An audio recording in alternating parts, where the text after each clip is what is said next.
صل علی سیدنا مولانا محمد المعدن الجود والکرم وآلہ وآلہ وسلم سلام و سلام علیک یا سیدی یا حبیبی یا رسول اللہ۔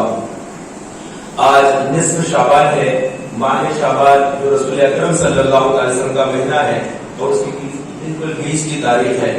یہی وہ دن ہے، یہی وہ رات ہے کہ آقا دو عالم صلی اللہ علیہ وسلم اپنے کاشان اقدس سے قبرستان کی طرف تشریف لے گئے اور وہاں جانے کے بعد ام المومنین عائشہ صدیقہ رضی اللہ عنہا جو آپ کے پیچھے پیچھے تشریف لا رہی تھی ان سے فرمایا کہ اے عائشہ تم جانتی ہو آج نصف شعبان ہے، اللہ تبارک و تعالیٰ آج کی رات بنو کلب کی بکریوں کے بالوں سے زیادہ گناہ گاروں کی بخشش اور مغفرت فرما دیتا ہے۔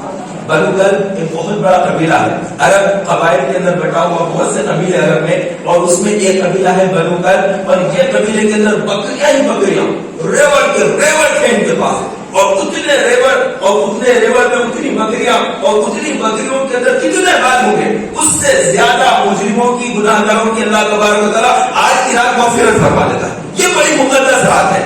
آج اس وقت ہم تحریک اسلامی کے سنی مرکز نامپلی حیدرآباد میں جمع ہیں۔ یہ خوش قسمتی کی بات ہے کہ ہم یہاں پر مسجد میں ہیں اور مسجد میں رہنا بہت عبادت ہے۔ جب کوئی بندہ مسجد میں ہوتا ہے ساتھ ملتا ہے ایک سانس کے عوض اس کو ثواب عطا کیا جاتا ہے۔ تو وہ لوگ محروم ہیں جو بازاروں میں گھوم رہے ہیں، پان کے ڈبوں پر ہوٹلوں پر کھڑے ہوئے ہیں، آج کی رات اس طرح سے جاگنے کی نہیں ہے۔ جس طرح لوگوں نے سمجھ لیا کہ جاگنا ہے تو جاگنا عبادت کے ساتھ جاگنا ہے، توبہ استغفار کے ساتھ جاگنا ہے۔ تو یہ جاگنا وہ نہیں ہے کہ پٹاخے پھوڑ رہے ہیں، اپنے پیسے کو آگ لگا رہے ہیں، اللہ کی دی ہوئی نعمتوں کو برباد کر رہے ہیں اور پھر کہہ رہے ہیں کہ ہم جاگ رہے ہیں۔ اس جاگنے سے تو سونا بہتر ہے کہ اس سونے سے ایسا جاگنا افضل ہے کہ جس کے اندر بندہ عبادت کر رہا ہو۔ اللہ تبارک و تعالیٰ جس کو توفیق بخش دیتا ہے وہ بندہ عبادت کرتا ہے، وہ بندہ مسجد میں ہوتا ہے۔ تو آج کی رات بڑی مقدس رات ہے۔ میں بہت ہی اہم ترین باتیں آپ کے گوشے گزار کرنا چاہوں گا اور توجہ چاہیے کہ آپ مکمل ہمدن گوش ہو کر میری بات کو سماعت کریں، دل کے کانوں سے سنیں، کیونکہ یہ کوئی معمولی بات نہیں، بڑی اہم بات ہے آج کے اس پرمسرت موقع پر جس میں بندوں کی بخششیں ہوتی۔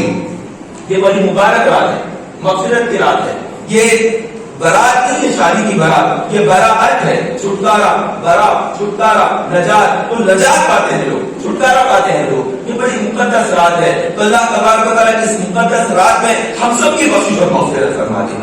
تو یہ وہ اچھے اعمال جنہوں نے کر لیے وہ کامیاب ہے۔ آج کی رات میں آپ کے بڑی تعداد میں لوگ بخشے جا رہے ہیں، بڑی تعداد میں لوگ بخشے جا رہے ہیں، لیکن چند گناہگار ہیں، چند مجرم ہیں جنہیں اللہ تعالیٰ آج کی رات میں نہیں بخشتا ہے۔ آج کی رات میں وہ بخشش سے محروم ہے۔ تو سب سے پہلا مشرک جو اللہ تعالیٰ کی ذات میں اس کے فعل میں اگر کسی کو شریک کر لیتا ہے، اس مشرک کی اللہ تعالیٰ مغفرت نہیں کرتا، اس کے لیے بخشش نہیں ہے۔ والدین کا نافرمان وہ بخشش سے محروم ہے۔ بڑی نیکیاں لے آئے گا، دیگر قسم کی عبادتیں لے آئے گا، لیکن والدین کا نافرمان ہے، ماں باپ کو ستاتا ہے، تکلیف دیتا ہے، اس کے اللہ تبارک و تعالیٰ آج کی رات مغفرت نہیں کرتا۔ بوڑھا زانی جو زنا کے اندر مشغول ہے، ایسے شخص کے اللہ تبارک و تعالیٰ آج کی رات مغفرت نہیں کرتا۔ تو زانیوں کے اوپر لعنت ہے اللہ کی، اور یہ فعل ایسا نہیں کہ بندہ اپنے جسم سے ہی کر رہا ہے۔ اللہ کے حبیب صلی اللہ علیہ وسلم نے ارشاد فرمایا آنکھ کا زنا یہ ہے کہ وہ دیکھنا، آنکھ کا زنا دیکھنا ہے، زبان کا زنا بولنا ہے، کان کا زنا سننا ہے، ہاتھ کا زنا پکڑنا ہے، اور قدموں کا زنا اس سب پہ چلنا ہے۔ تو اپنے وجود سے زنا کو محفوظ رکھنا ہے۔ تو زنا کرنے والا آج کی رات گناہوں سے محفوظ نہ رہا، توبہ بھی نہ کر پایا، ایسے شخص کے لیے ہلاکت ہے۔ جبکہ لاکھوں لوگ مغفرت پا رہے ہیں لیکن زانی کے لیے مغفرت نہیں ہے۔ اور اللہ کے حبیب صلی اللہ علیہ وسلم نے ارشاد فرمایا جادوگر کے لیے مغفرت نہیں ہے۔ وہ جادوگر اور وہ نجومی جو دیکھتے ہیں، بتاتے ہیں ستاروں کو دیکھ کر، ہتھیلیوں کی لکیروں کو دیکھ کر کہ یہ ہوگا، کسی نے کرا دیا ہے، یہ ہو گیا ہے، یہ اس قسم کے جو جادوگر ہے، جادوگروں کی مغفرت نہیں ہے۔ اور جادوگروں کے پاس جانے والے کتنے بدنصیب ہیں وہ لوگ جو جادوگروں کے پاس جاتے ہیں، جا کر وہاں پر علاج کراتے ہیں دوسروں کے لیے کہ ان کا گھر اجڑ جائے، ان کا بچہ مر جائے، وہ بیمار ہو جائے، ان کو یہ پریشانی آ جائے، ان کو خسارہ ہو جائے، ان کی بچی کی شادی نہ ہو، ان کو تجارت میں نقصان ہو جائے۔ اس قسم کے کام میں پڑے رہتے ہیں، کس شخص کے پاس جا کر کے کام کروا رہے ہیں جس کے تعلق سے اللہ کے نبی علیہ السلام نے ارشاد فرمایا جادوگر کی سزا یہ ہے کہ تلوار سے اس کی گردن مار دی جائے، تلوار سے اس کی گردن مار دی جائے۔ ایسے شخص سے تم جا کر کام کرا رہے ہو، دوسرے مسلمان کی برائی کرتے ہوئے، اس کے ساتھ حسد رکھتے ہوئے، بغض رکھتے ہوئے۔ اللہ کے حبیب صلی اللہ علیہ وسلم کی بارگاہ میں کچھ لوگ آئے اور آ کر عرض کیا کہ یا رسول اللہ ہمارے پاس انتقال ہو گیا ایک شخص کا، جب ہم اس کو کندھا لے کر چارپائی لے کر جا رہے تھے تو تعجب کی بات یہ ہوئی کہ چارپائی ہمارے کندھوں سے اوپر اوپر اوپر جا رہی تھی۔ اللہ کے نبی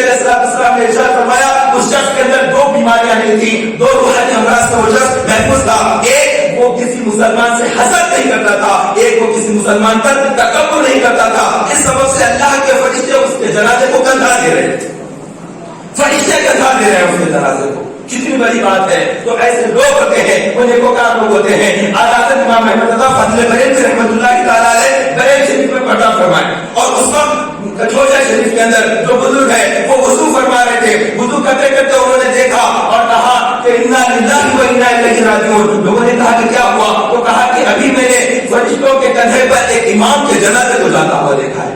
کون ہے وہ؟ امام احمد رضا فضل بریلوی رحمۃ اللہ علیہ. تو اہل اللہ ہے جن کے دل پاک ہیں، جن کے دل حسد سے پاک، بغض سے پاک، عناد سے پاک، تکبر سے پاک، من پسندی، نیپن، خود پسندی سے پاک ہے، وہ شخص اللہ کی بارگاہ میں کامیاب ہو گیا.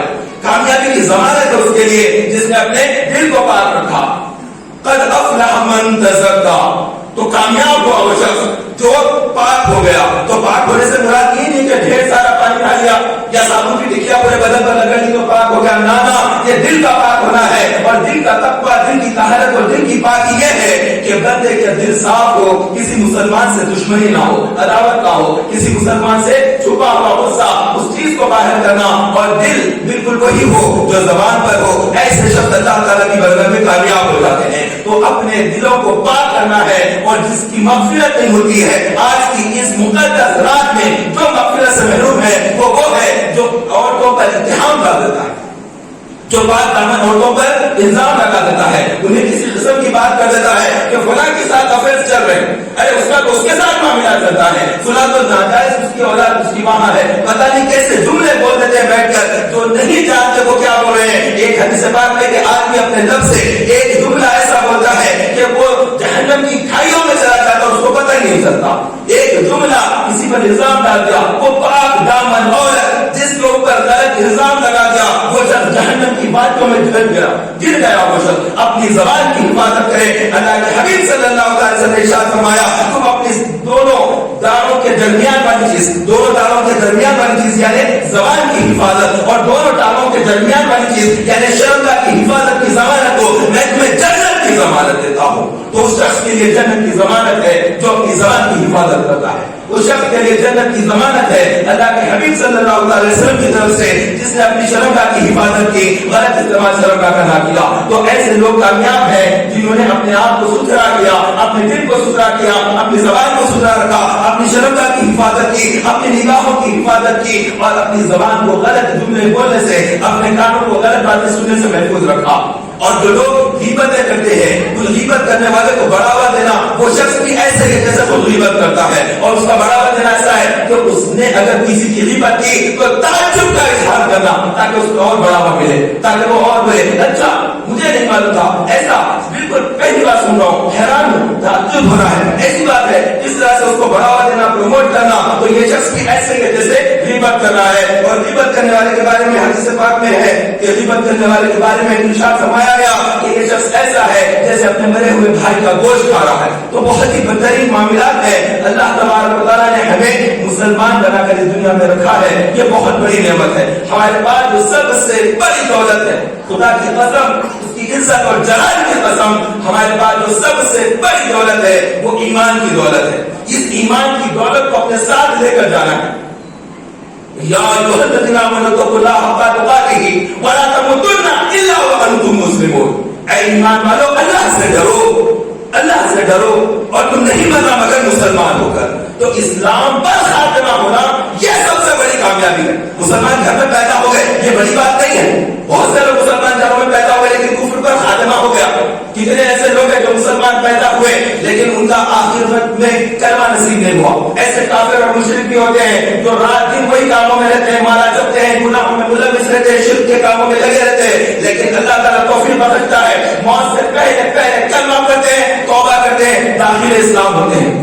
یہ تحریک اسلامی کا سنی مرکز ہے. اللہ رب العزت کا احسان دیکھیے، تحریک اسلامی کی کاوشیں اور یہاں کے جڑے ہوئے افراد کی جدوجہد سے 210 سے زیادہ لوگ اسلام قبول کر چکے ہیں. یہ کام ہے، یہ کام ہے، اور اس کی ضرورت ہے. بندے کو ضرورت ہے اس وقت کہ سب سے زیادہ کام کرے. آج کے اس پرفتن دور میں، ایسے پرآشوب ماحول میں، جبکہ دیکھ رہے ہیں کہ کتنی آفتیں ٹوٹ پڑ رہی ہیں، ہندوستان کے حالات آپ سے پوشیدہ نہیں ہیں، ہندوستان کے اندر موجودہ حالات آپ سے چھپے ہوئے نہیں ہیں. آپ خوب جانتے ہیں کہ ہم کس دور سے گزر رہے ہیں. اس قوم کے لیے زوال کا دور چل رہا ہے. ہمارا عروج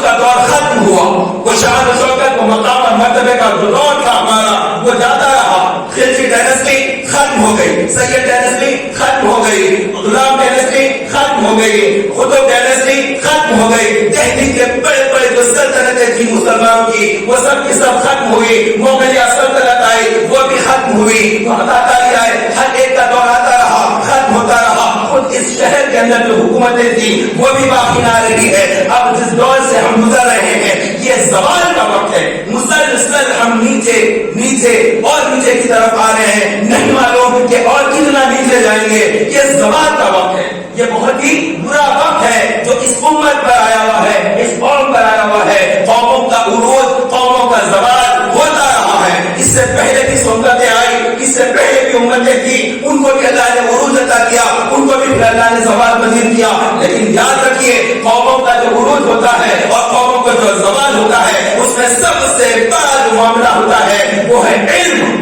علم کے ذریعے اللہ تعالیٰ قوموں کو عروج عطا کرتا ہے, اور علم سے جب بندے دور ہو جاتے ہیں وہ قوم زوال پذیر ہوتی ہے. آج امت مسلمہ کی حالت سے کیا واقف ہے؟ آبادیاں زیادہ ہونا کوئی کمال کی بات نہیں ہے. اگر ہم اس ملک میں 20 کروڑ ہے, 25 کروڑ ہے, تب بھی کوئی کمال کی بات نہیں ہے. وہ 313 تھے جو میدان بدر میں آئے تھے, وہ نہتے تھے, ان کے پاس کھانے کی چیزوں کی کمی تھی, ان کے پاس رہنے کے لیے مکان بھی برابر نہیں. وہ نکل آئے تھے, چل پڑے تھے, تو وہ پیدل آ رہے تھے کہ ان کے پاس سواری کے جانور بھی نہیں ہے, ان کے پاس ہتھیار بھی نہیں ہے کہ لڑ سکے. لیکن اللہ تبارک و تعالیٰ نے ان کی مدد کی اور کامیابی اور کامرانی ایسی تھی کہ 1000 کا لشکر جرار آیا اور آ کر اللہ کے حبیب صلی اللہ تعالی وسلم کی بارگاہ میں سرنڈر کوئی ہو گیا تو کوئی مارا گیا, اور کوئی گرفتار ہوا تو کوئی بھاگ گیا. عجب کیفیت ہوگی کافر اور مشرکین کی. تو تعداد کم رہنے پر بھی اللہ سے تعلق مضبوط تھا تو کامیابی ملی. کامیابی کسی اور جگہ پر نہیں ملتی ہے. کامیابی اور کامرانی جو حاصل ہوتی ہے تعلق اللہ سے جتنا مضبوط ہوگا, آپ اپنے رب سے جتنا زیادہ اپنا تعلق رکھیں گے اتنا زیادہ کامیاب ہوں گے. تعلق اپنے رب سے ہو, اور اللہ سے تعلق سے مراد قرآن سے ہمارا شغف ہو, قرآن سے ہماری محبت ہو, قرآن سے ہمارا تعلق ہے. قرآن کیا ہے؟ قرآن کلام الہی ہے. توریت بھی کلام الہی, زبور بھی کلام الہی, انجیل مقدسہ بھی کلام الہی, اور قرآن مجید بھی اللہ تعالیٰ کا کلام. تو توریت, زبور, انجیل اللہ تبارک و تعالیٰ نے اس سے پہلے کہ انبیاء علیہ السلام کو عطا کیا ہے. داؤد علیہ السلام کو, موسیٰ علیہ السلام کو, عیسیٰ علیہ السلام کو اللہ تبارک و تعالیٰ نے یہ کتابیں عطا کی, اور اپنے آخری حبیب کو اپنی آخری کتاب عطا فرمایا. تو وہ جو کتابیں تھی اتنی بھاری کتابیں تھی کہ اس کا وزن بھی زیادہ, اس کا زخم بھی زیادہ, اور اتنی زیادہ زخیم تھی اس کو کوئی یاد نہیں کر سکتا تھا. اتنی زیادہ وہ موٹی موٹی کتابیں تھی. حضرت موسیٰ علیہ السلام کو اللہ تبارک و تعالیٰ نے جو توریت عطا فرمائی وہ قرآن مجید سے 10 گنا زیادہ موٹی, وہ بھی رمضان ہی میں آئی ہے. توریت, زبور, انجیل سب کے سب رمضان ہی میں اللہ تعالیٰ نے نزول کیا, لیکن وہ اتنی زیادہ موٹی تھی کہ اس کو یاد نہیں کیا جا سکتا, اس کو حفظ نہیں کیا جا سکتا تھا. اگر اس حفظ کیا تھا تو خود موسیٰ علیہ السلام نے جن پر اللہ کی کتاب نازل کی, اور اس کے علاوہ ان کے بھائی حضرت ہارون علیہ السلام نے جن کو اللہ نے نبوت سے سرفراز کیا, حضرت سیدنا عزیر علیہ السلام جو اللہ تعالیٰ کے نبی ہیں ان کو قرآن, ان کو اس کو کتاب کیا تھی توریت. اس کے علاوہ ایک اور تھے نبی حضرت یوشع بن نون علیہ السلام جن کو اللہ تبارک و تعالیٰ نے وہ حفظ عطا کیا تھا. تو لیکن یہ کتاب ہے, یہ اللہ کا کلام ہے. یہاں پر اگر کوئی بہت بڑا عالم دین بیٹھا ہو, وہ بیان کرتا ہو, اور اگر قرآن کی آیت غلط پڑھتا ہے تو کم سے بچہ کہتا ہے کہ یہ قرآن کی آیت یہ نہیں ہے, یہ آیت ہے. یہ ہے اللہ کا کلام جس کو اللہ تعالیٰ نے حفاظت کی ضمانت دی ہے, تو یہ غلط نہیں ہو سکتا, اس کی حفاظت ہوتی ہے. تو اس کی محافظ کوئی اور نہیں ہے, خود اللہ تبارک و تعالیٰ اس کتاب کا محافظ ہے. اب ہم اس کتاب کے محافظ تو ہیں, لیکن اس کتاب پر عمل کرنے والے نہیں رہے. ہم اس کتاب پر عمل کرنے والے نہیں رہے. اس کتاب کا محافظ تو خود اللہ تعالیٰ ہے. ہمیں عمل کرنے کا حکم دیا گیا تھا, لیکن بدقسمتی سے ہم عمل کے میدان میں بہت پیچھے رہ گئے. یہ جو پریشانیاں آ رہی ہیں ملک کے اندر, جو فساد آ رہے ہیں, جو بڑے بڑے طریقے سے فساد آ رہے ہیں, کیا آپ نے نہیں سنا کہ کافر اور مشرک کس طرح سے ہمارے قتل عام کی باتیں کر رہے ہیں؟ کیا مسلسل مسلمانوں کے خلاف میں بیان بازیاں ہو رہی ہیں؟ آج ایسا دور آ گیا ہے, کتنی زیادہ واحد باتیں سننے کو مل رہی ہے. ہندوستان کی سرزمین پر کبھی ایسی باتیں کرنے کی کسی نے ہمت نہیں کی ہے. وہ تمام چیزیں آج دیکھنے کو مل رہی ہیں. حالات بدلے ہوئے ہیں, ماحول بہت زیادہ خراب ہے. ان حالات کو سمجھیں, اپنے حالات کو سمجھیں. آپ کے قدموں کے تلے زمین نکلی جا رہی ہے, کافر آپ پر بھاری پڑ رہے ہیں. جس قوم کو اللہ تبارک و تعالیٰ نے غلبہ دیا تھا